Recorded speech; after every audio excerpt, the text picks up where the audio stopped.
Yo guys, Loco JB here. So I don't know how, but I'm somehow rank 1 on I'm rank 1 Ornn on EU. To be honest, I didn't, like, I don't even wanna say, like, I'm bragging right now, but to be honest, I didn't really feel like I tried that hard to reach that certain rank. Now, obviously, this is just statistic based shit, and I have to tell you guys one cool little trick I learned. So it's not very generic. People go Iceborne Gauntlet. I've been always telling also other own players, you guys should try it. You guys should try it. Maybe one time you should guys just try it.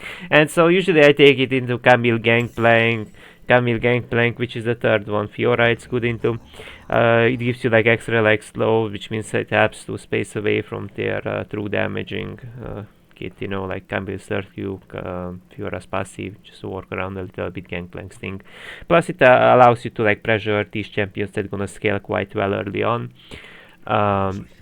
Quite hard actually.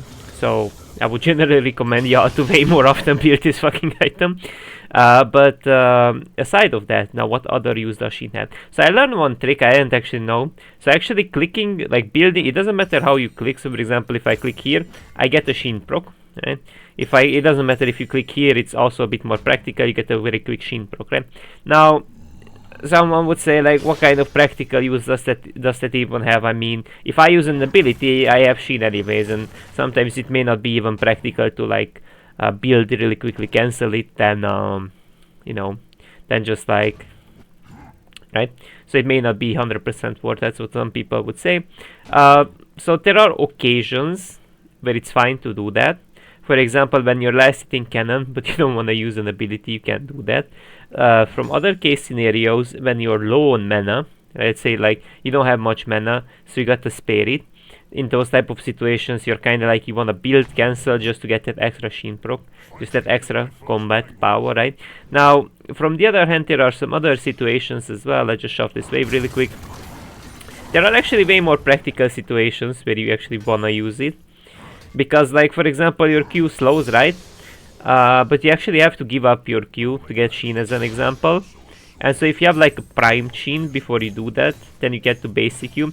So for example, if you're in a matchup where you want to get a single without like AoEing the minion wave, which could possibly the enemy champion or whatnot, without giving up mana, you could just craft one time. And if you just want to get a demolish proc into a very easy matchup that you're hard dominating to the point where you can afford to go under tower and get that demolish proc, this will make it more potent without actually losing that amount of you know, losing the sheen proc, you know, like using mana mainly, right? That's what I wanted to say.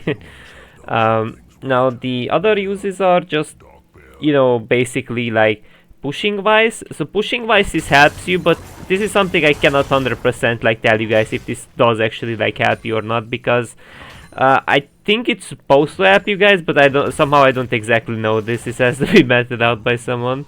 So basically like you can cancel it at 3-5, right?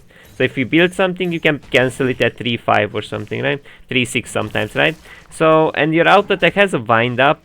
It certainly does have a wind up, right? But the thing is, I'm not 100% sure if this will actually provide you a DPS value into the towers if you basically hit the tower.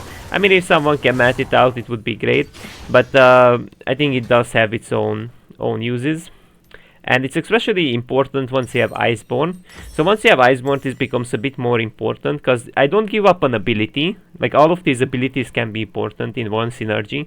So I don't give up an ability just to get a proc. And you don't even have to hit the enemy champion. That's the trick, right? So you don't have to hit the enemy champion. It's enough if you hit a minion, right? So what does that allow you to do? So for example, here's the enemy champion, right?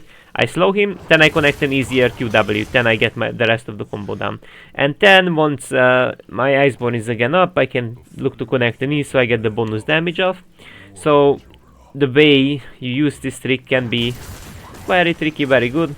Or obviously into some matchups it's kind of nice, like for example, if you have to hold your W to counter a certain thing, a certain CC ability like Urgotzi or whatnot, or you know, basically like let's say you have like cooldown, right? So it's also like more so cooldown dependent and matchup dependent. So say like into Fiora you will not very often, you will not use often Yuri, that's 100%, right? You will not use your E most of the times because she could Q away, she could W you, as an example. And so Aatrox right as well. Throwing two Aatrox is kind of hard to walk into mid range, obviously, unless he doesn't have W or something, but more so Fiora as an example. So let's say you use your QW to poke, right? Now I have an 8-second timer on this one. It's actually even more obviously in laning phase because we don't have this Iceborne, we only have Sheen, so that's slightly less. So when you're on your cooldowns, right? When you're on your cooldowns, let's say I use Q. Okay, I use QW to trade, right? Now in this window, when I'm getting basicing off this Sheen, right?